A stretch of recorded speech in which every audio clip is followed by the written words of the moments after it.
Jadi pengemudi kita itu gaya mengemudinya ofensif, pengennya mepet gitu ya. Pengemudi lebih suka pakai ini.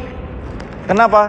Karena lebih pakem, tapi dia gampang kena panas. Hampir semua penyebab remblong di jalan menurun itu adalah penggunaan gigi tinggi di jalan menurun, Pak. Mengerem di jalan menurun itu adalah never ending story, pekerjaan yang tidak pernah ada selesainya.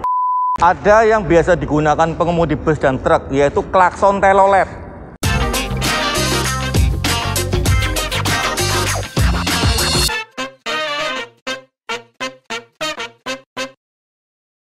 Selamat siang, Assalamualaikum konco disub. Pada siang hari ini kebetulan saya ketemuan Pak Wildan. Pak Wildan ini termasuk kalau saya bilang investigator, Pak Wildan ya, senior investigator dari KNKT. Nah, kebetulan hari ini saya ketemuan sama teman lama saya ini. Kita akan berbincang-bincang, membahas sedikit tentang masalah keselamatan lalu lintas, Pak Wildan. Terutama akhir-akhir ini sering kita jumpai banyaknya kendaraan, terutama kendaraan besar, baik truk maupun bus yang laka akibat remblong, Pak ya. Nah, ini mulai dari Balikpapan ada, terus kemudian di Jawa Tengah kemarin juga ada juga ya. Nah, itu mungkin dari KNKT bisa memberikan gambaran kira-kira apa yang menyebabkan rem ini blong, sehingga para pengusaha kemudian kita semua bisa tahu lah untuk mencermati kira-kira apa yang bisa menyebabkan rem ini tidak bisa berfungsi dengan baik, Pak Wildan. Monggo Pak Wildan. Baik, terima kasih Pak Tunjung. Assalamualaikum warahmatullahi wabarakatuh. Selamat sore dan salam sejahtera bagi kita semuanya. Yang pertama perlu kita cermati dari datanya ya, hampir semua kecelakaan remblong bus dan truk itu terjadi di jalan menurun. Mulai dari Balikpapan, Bantul kemarin, di Jombang, di Sumedang Wado, di flyover Kretek, di Wonosobo dan sebagainya. Semuanya terjadi di jalan menurun. Ada apa sebenarnya di jalan menurun? Nah, ini harus kita waspadai. Mengerem di jalan datar dengan mengerem di jalan menurun itu dua hal yang berbeda. Berbeda ya. Jadi mengerem di jalan datar pada saat kendaraan lewat di jalan datar itu yang bergerak, yang berputar adalah mesin. Jadi perputaran roda dipicu oleh perputaran mesin. Kalau di jalan datar. Jalan datar. Ya. Pada saat roda dihentikan, putaran mesin melambat, proses pengereman selesai. Ya. Tapi di jalan menurun, putaran roda bukan dipicu oleh putaran mesin, tapi oleh gaya gravitasi bumi. Ya. Jadi gaya dorongan yang mendorong kendaraan meluncur dari atas ke bawah bukan disebabkan oleh putaran mesin, tapi gravitasi bumi. Ketika pengemudi mencoba mengerem, ya, begitu remnya diangkat lagi, roda akan berputar jauh lebih cepat dari yang pertama. Ibaratnya kita adalah busur. Pada saat kita mengerem, busurnya dipentangkan gini. Begitu kita lepas, maka dia akan makin cepat lagi. Jadi mengerem di jalan menurun itu adalah never ending story, pekerjaan yang tidak pernah ada selesainya. Karena begitu direm, lepas jalan lagi, banter lagi. Itu sebabnya ketika pengemudi mengerem di jalan datar cukup sekali, dua kali selesai, ya. Tapi di jalan menurun dia harus ngerem berkali-kali, ya. Oleh sebab itu pada saat mengerem berkali-kali, peluang pertama adalah remnya panas atau kampasnya overheat atau kita sebut brake feeding. Ini kayak, iya. Jadi ini saya ambil contoh nih. Ini ada dua macam kampas, ya. Kampas yang ini terbuat dari material yang disebut dengan asbestos, ya. Asbestos ini terbuat dari material yang non metal. Nah, non-metal, ya. Kalau yang ini non asbestos, terbuat dari serat Kevlar sama steel fiber. Jadi ini kandungan metalnya tinggi, ini enggak. Ketika ini gesekan dengan tromol, ya, akan muncul panas. Kalau ini ketahanan panasnya hanya di 200 sampai 250 derajat Celcius. Karena dia bukan metal ya. Bukan metal. Yang ini ketahanan panas sampai 400. 400 Iya. derajat Celcius ya. Nah, ini sebenarnya duduk di atas Tujuh. brake shoe atau sepatu rem. Fungsi sepatu rem ini adalah buang panas. Kita harus ingat, benda yang non metal lambat memindahkan panas. Sementara ini cepat memindahkan panas. Sehingga ketika pengemudi atau perusahaan menggunakan kampas ini, dia akan terlepas atau kemungkinan kecil mengalami remblong. Sementara kalau ini, dia gampang terkena remblong. Di prakteknya Justru yang aman ini. aman yang ini. Iya, Yang non asbestos ya. yang non asbestos, warnanya gelap mengkilat, ya. Pengemudi lebih suka pakai ini. Kenapa? Karena lebih pakem dibandingkan Anggapannya ini. lebih pakem. Anggapannya. Jadi pengemudi kita itu gaya mengemudinya ofensif, pengennya mepet gitu ya.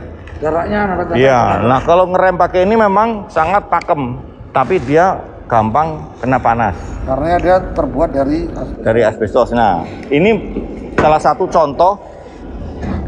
Pada saat pengemudi ngerem berkali-kali, maka akan muncul permukaannya ini akan berubah bentuk menjadi gas panas. Gas panas seperti ini. terlindungi oleh Iya. kampas gitu.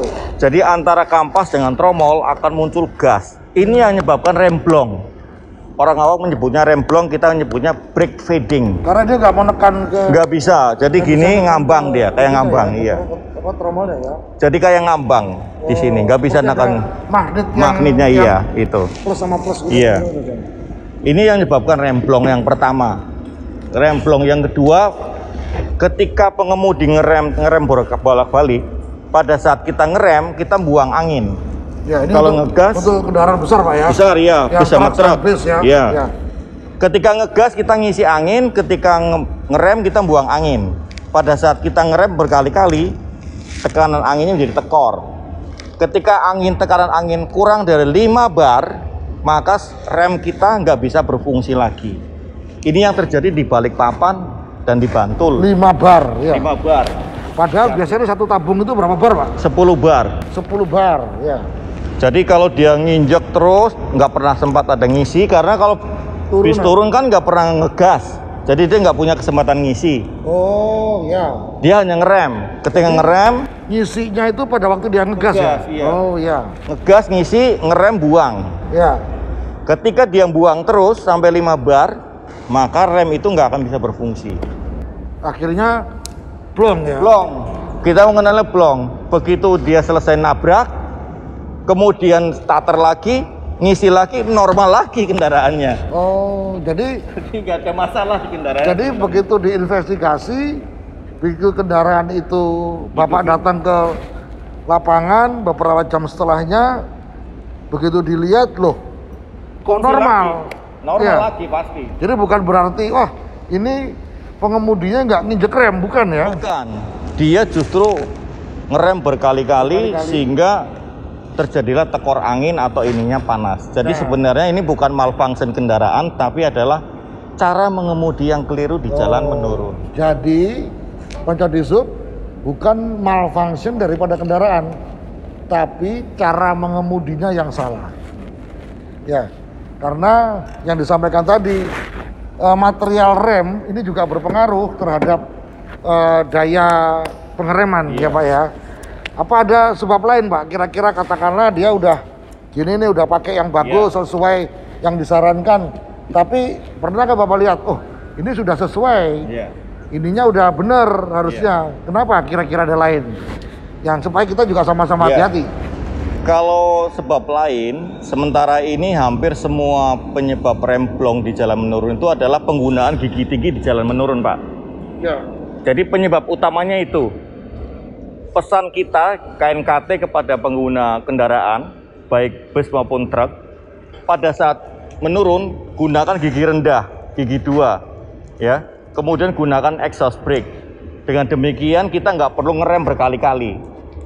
Karena kalau kita menggunakan rem berkali-kali maka resiko tadi bisa terjadi. Kalau kita ngeremnya di jalan datar mungkin nggak ada masalah, tapi begitu jalan menurun kita ngerem, resiko remblong bisa terjadi kapan saja. Karena gini nih, kemungkinan Pak, itu bisa. Namanya pengemudi kita kalau mengemudikan, kita berusaha mindahin gigi nih. dari gigi Oh iya. ke gigi rendah, Iya. dari tinggi ke rendah. Iya. Nah, itu dengan harapan akan mengurangi seperti engine Iya, brake iya, lah, Pak. iya. Nah, tapi biasanya susah juga masuknya, Iya. Pak ya. Jadi gini Pak, ini perlu diketahui juga oleh teman-teman Kemenhub dan Disub sama PU. Pada saat jalan menurun, jangan pasang papan peringatan di jalan yang menurunnya, tapi sebelum jalan menurun. Jadi bunyinya gini, di depan turunan panjang dan curam, gunakan gigi rendah sekarang. Nah, papan itu ditaruhnya di jalan yang datar. Oh, iya, iya, iya. Karena ketika sudah masuk jalan menurun, pengemudi nggak akan punya kesempatan mindahin gigi. Andaikan mau mindahkan malah Nggak normal, bisa, pasti masuk ke gigi normal, netral. Netral. Jadi memindahkan gigi di jalan menurun itu hal yang mustahil. Kenapa? Karena putaran roda lebih cepat dibandingkan putaran mesin. Karena putaran roda dipengaruhi oleh Gravitasi. gravitasi ya? bumi. Oh, iya. Sehingga dengan putaran yang ada sekarang itu aja udah sangat tinggi RPM-nya. Kalau dipindahkan nggak akan mungkin, pasti ditolak dia, pasti masuk ke netral. Kayak unsynchronize gitu. Iya, sinkromisnya nggak akan bisa kerja. Nggak mau masuk. Sinkromis nggak mau bekerja. Kalaupun masuk pasti giginya rompal dia. Oh. Maka teknologi selalu memasukkan ke netral, sehingga kita tahu semua kasus remblong pasti berakhir di gigi netral.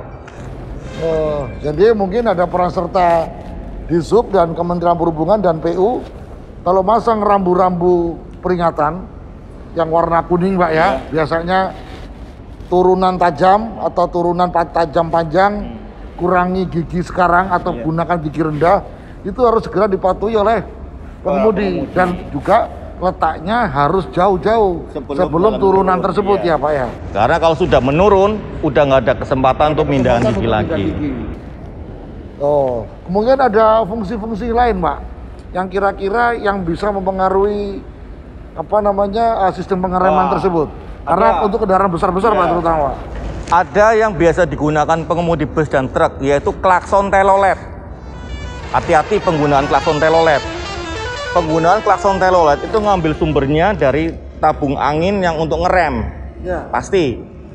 Nah, ketika klakson itu diambilkan dari situ, dia sering ngelakson, berarti dia sering buang angin. Oh. Jadi ketika di jalan nurun, dia ngerem dan ngelakson berkali-kali, nanti yang terjadi kayak yang di balik papan. Pada saat turun, dia nginjak rem 2-3 kali sambil ngelakson-ngelakson. Sebentar aja langsung tekor. Oh, berarti yang di balik papan itu dilengkapi dengan telolet juga ya?